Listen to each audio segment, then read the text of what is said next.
नमस्कार। आज हम एक अहम विषय पर बात करने वाले हैं, यौन शिक्षा यानी सेक्स एजुकेशन। जी। हमारे पास यौन शिक्षा 10 जरूरी बातें नाम के कुछ स्रोत हैं और आज हम उन्हीं के आधार पर थोड़ी गहराई में जाएंगे। हाँ, और ये जरूरी भी है। बिल्कुल। मकसद ये है कि सेहत, सुरक्षा, रिश्ते, आपसी सम्मान, इन सब पहलुओं को समझें, क्योंकि ये सिर्फ शरीर विज्ञान की बात तो है नहीं। सही कहा। अक्सर ऐसा होता है कि सही जानकारी नहीं होती तो कई गलतफहमियां, कई जोखिम पैदा हो जाते हैं। तो जरूरी है कि हम तथ्यों पर, विज्ञान पर आधारित बात करें। तो चलिए शुरू करते हैं फिर। स्रोत में सबसे पहले किशोरावस्था प्यूबर्टी के दौरान जो शारीरिक बदलाव होते हैं उनकी बात है। हाँ। लड़के लड़कियों में हार्मोन्स का बदलना, आवाज में फर्क आना, पीरियड शुरू होना, ये सब। जी, और ये बातें WHO, यूनिसेफ जैसे अंतर्राष्ट्रीय संगठनों और अपनी NCERT की किताबों में भी बताई गई हैं। अच्छा। और देखिए, ये समझना बहुत जरूरी है कि ये सब बिल्कुल कुदरती प्रक्रियाएं हैं, बिल्कुल। प्राकृतिक हैं। हाँ। जैसे पीरियड्स को ही लें, माहवारी लड़कियों के शरीर की एक सामान्य प्रक्रिया है ये। इसमें कोई शर्मिंदगी वाली बात होनी ही नहीं चाहिए। सही। बल्कि स्रोत तो ये बताते हैं कि अगर इस पर खुलकर बात हो, सही जानकारी हो, तो संक्रमण का खतरा भी कम होता है और वो जो बेवजह का मानसिक तनाव होता है ना, वो भी घटता है। अच्छा, तो ये तो हुई शरीर में बदलाव की बात। लेकिन इसी से जुड़ा एक अहम सवाल है सुरक्षा का।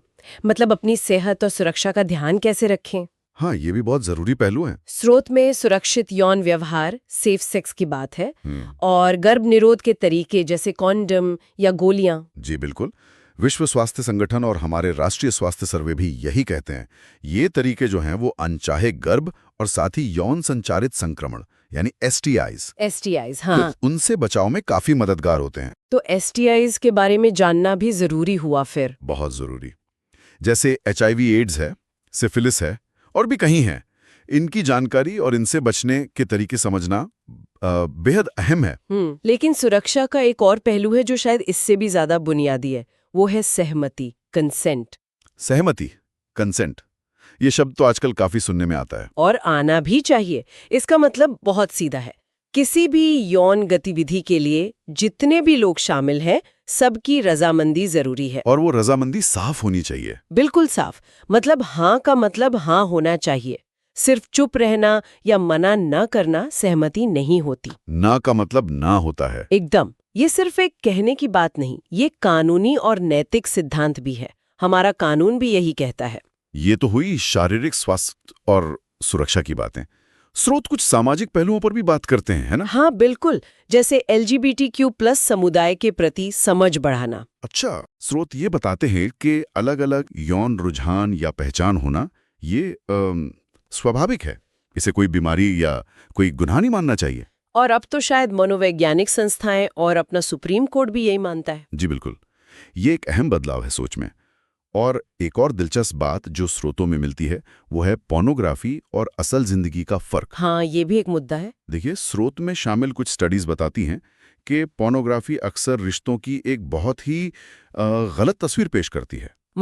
किस तरह की गलत तस्वीर? मतलब ये कि उसमें अक्सर भावनात्मक जुड़ाव या आपसी सम्मान की जगह सिर्फ शारीरिक पहलू पर बहुत ज्यादा जोर होता है, जो असल जिंदगी के रिश्तों से बहुत अलग है। ये जानना तो वाकई जरूरी है, खासकर नौजवानों के लिए। जी। और इसी से जुड़ी एक और बात है बच्चों की सुरक्षा। स्रोत में गुड टच और बैड टच का जिक्र है। हाँ, ये क्या होता है गुड टच बैड टच? इसका मतलब है बच्चों को बहुत शुरू से ही ये समझाना कि कौन सा स्पर्श, कौन सा छूना सुरक्षित है, प्यार भरा है, और कौन सा असहज करने वाला या गलत है। अच्छा। ये उन्हें किसी भी गलत हरकत को पहचानने और उसके बारे में किसी भरोसेमंद बड़े को बताने में मदद करता है। PSO कानून भी इसी दिशा में एक महत्वपूर्ण कदम है। सही। और ये सारी बातें देखिए सिर्फ शरीर तक ही सीमित नहीं है।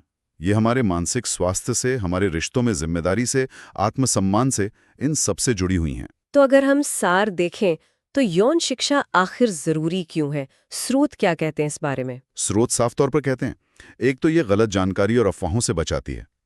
दूसरा, ये किशोर गर्भावस्था और यौन अपराधों को कम करने में मदद कर सकती है। अच्छा।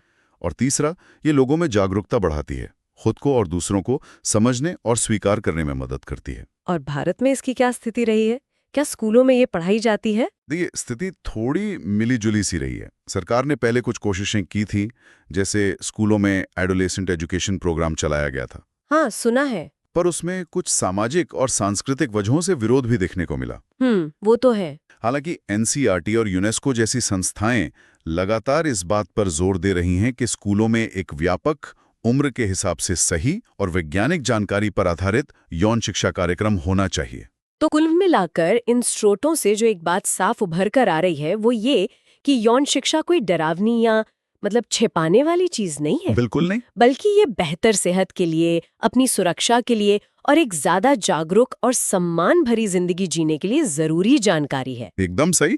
ये सारे तथ्य यही दिखाते हैं कि अगर वैज्ञानिक जानकारी के आधार पर खुली और ईमानदार बातचीत हो तो व्यक्ति का भी फायदा है और समाज का भी। बिल्कुल।